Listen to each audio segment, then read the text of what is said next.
this week's challenge with Tom Rockliff. This week I've got the big skipper on, the 4 and 20 ambassador, mate. We're going to have a pie race, the quickest to eat a pie. Just heating the pies up backstage before we get the big brownie on stage. Here we go, ready? 3, 2, 1, you're on the clock. Away we go, straight down. Looks hot.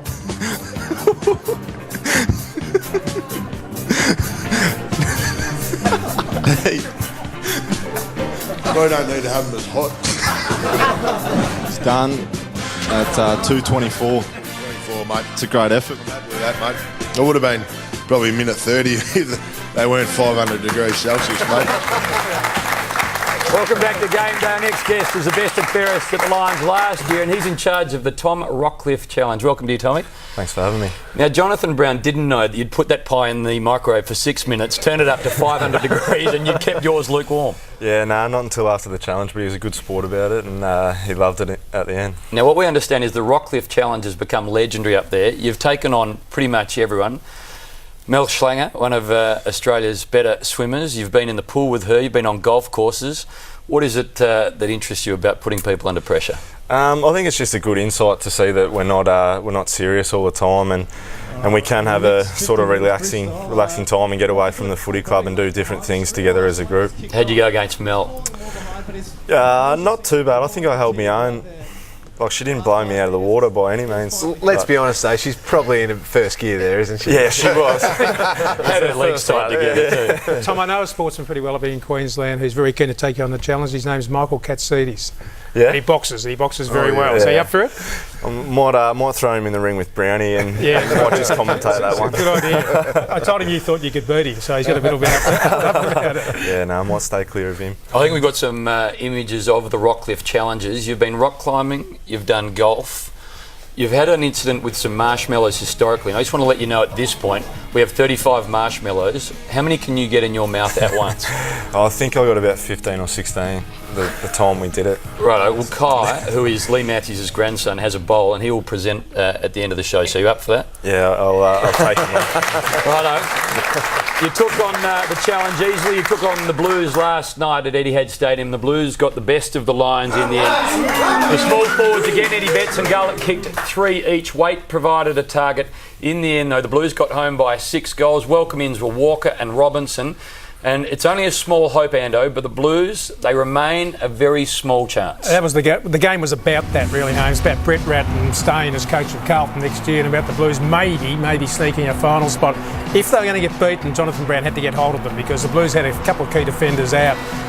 Eddie Betts was on. He's been on most of the year. He's on target for another 50 goals, which is, when you think about it, only he and Stephen Milne do that regularly as small forwards in the competition.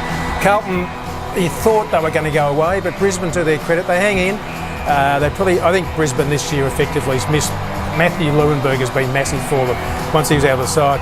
Jared White, I'll talk about a bit in a minute. He changes things up in that forward line. He's an exciting footballer, Jared White. Just doesn't get to the line often enough. He's had 2 injuries over the last few years. You wonder what goes on sometimes with the rehabilitation with Jared White, because it's been disappointing for Carlton. Brownie kept on firing away as he always does, but in the end, Carlton and this kid, Tom Bell, who's got a touch of the Mitch Robinsons about him. He's a little bit different and he's exuberant. Nothing wrong with that. You need those sort of players in your club.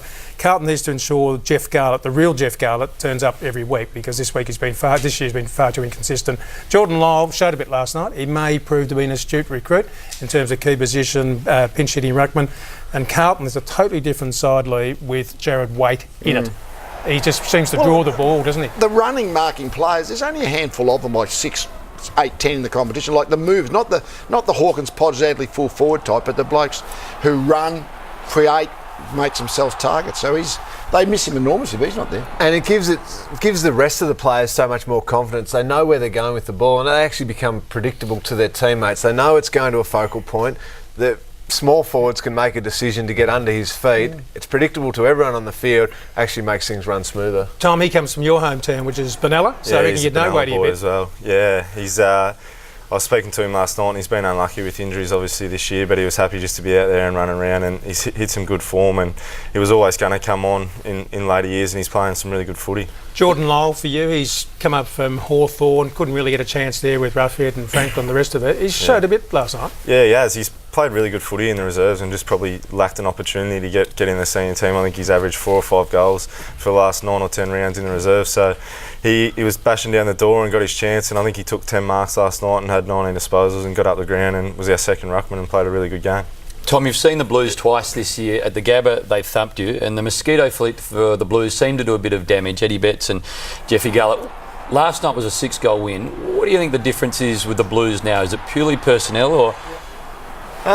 Yeah, we got them when off a 4-day turnaround in round 2, and they were absolutely humming at the time. I think it would definitely have to do with personnel, but they are a good outfit and they've played finals footy in the past, and when they get those players back, they're going to be a hard team to beat. Bryce Gibbs had arguably his best game of the year last night, Lee. I know you watched him. He played that sort of quarterback round-up role, if you like. Used the ball really well, but he could be in a little bit of trouble there with which they may deem to be... He couldn't be, could he? No, I reckon he gets off that. No, I'm happy for him to get off that. Tom, you can say that.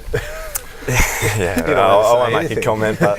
Could you talk us through the sling tackle of exactly what you can't do? Just briefly, seriously. Yeah, to be honest, I'm not exactly sure on it. I know it is quite dangerous if you pin their arms and throw their head in the ground. And well, that's the thing you've got to try and avoid, the head in the ground. Well, Tom, is that hard for you when you're taught from a little kid to pin their arms, not let them get their arms free and get the handball away? Does that make it confusing for a player? Yeah, to a degree. I think, like, growing up, you learn to tackle that way, and with all the rule changes year in, year out, I'm sure you had it throughout your career that you would have to change aspects of your game throughout your career just with the subtle rule changes, and you've just got to adapt to that. A lean year for the Lions, 7 wins. You've got a couple that you should win late in the year, but one of the highlights has been Dane Zorko, and from what I understand, he was playing with Broadbeach. He wasn't the guy, the recruiter that was having a look at Broadbeach was looking at, and they just found him. He was a tradie that was sort of discovered, if you like. Yeah, he is. He's come in and had an impact straight away, as we thought he would. He's dominated up in AFLQ for years down at Broadbeach, and I remember playing him in my first year in the reserves, and I think we tagged him, and I think we actually had a punch on that day. He's a natural talent, and that's what you want. If you got a bloke that can play footy, you got to give him a chance, and he's got his opportunity and grabbed it with both hands. He struggled to make it. You struggled to make it. You got overlooked in the draft for Murray Bushrangers, and then worked your way through. Did you do some boxing training that helped you? Yeah, I went to Ray Giles in my first off-season. Craig Lambert put me onto him, and I spent probably 4 to 6 weeks with him and travelled down from Benalla 2 hours 3 times a week, and it was a big commitment, and I was a bit unsure about it when I first did it, but getting back to my pre-season after that had massive benefits for me. A lot of rumours floating around, Ando. Kurt Tippett to the Lions and Lee Matthews to the Power. We'll discuss Lee Matthews to the Power. Is there any truth in the rumour that Lions are desperate to get Kurt Tippett? Oh, I'm not a recruiter, so I couldn't tell you. I'd love to have him and love to play with him. Obviously, Brownie's not going to be around forever, and we need to fill that replacement with someone. And we do have some good kids coming through. But if Kurt Tippett came to the Lions, it'd be a great benefit. What do you think is more likely, Kurt Tippett to the Lions or Lee Matthews to the Power? That's an easy question. You can answer that. No, seriously, the Lions would love to get Tippett, and the one thing about Kurt Tippett, he's wanted to go back to Queensland. He's had that in him. I mean, where he sits this month, I don't know, but that's been his situation a little bit. So I'm certainly the Lions and maybe the Suns are trying hard. All right, Tommy Rockliff is staying with us. We'll see how many marshmallows we can get in his mouth on the other side of the break. James Kelly as well, Will Ferrell. Plenty to hang around for on game day.